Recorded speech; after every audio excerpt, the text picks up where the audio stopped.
CNN, Edith Windsor, the plaintiff in the 2013 United States Supreme Court case that struck down the Defense of Marriage Act, which had defined marriage as between a man and a woman, died Tuesday.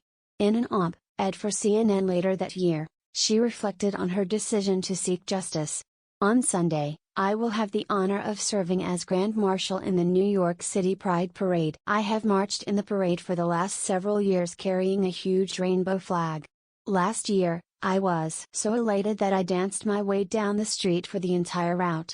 Before that, my late wife Thea and I, she in her wheelchair, would watch the parade together every year.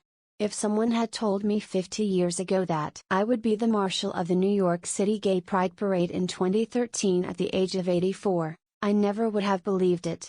Over the past couple of years, many people have asked me, why did you decide to sue the United States over a tax bill? Because the answer is complex, let me give you some of the background. I lived with and loved my late spouse, Thea Spire, for more than 4 decades in love and joy, and in sickness and health, until death did us part. When Thea died in 2009 from a heart condition 2 years after we were finally married, I was heartbroken.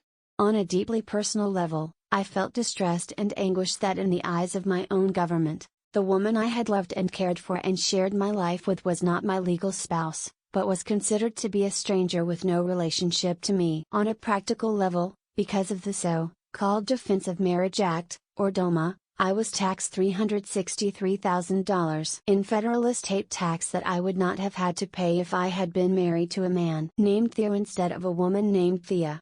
Even if I had just met Theo, married him and never even lived with him before he died, the tax would have been zero.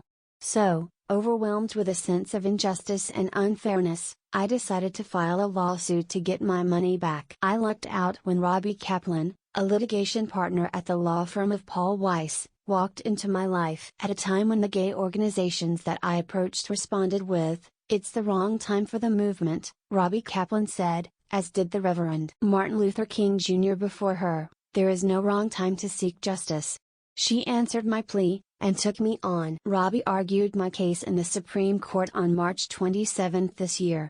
When she argued against DOMA, she was cool and calm and informed and reasoned, all of which was sustained by her deeply felt passion for equality in all of our lives.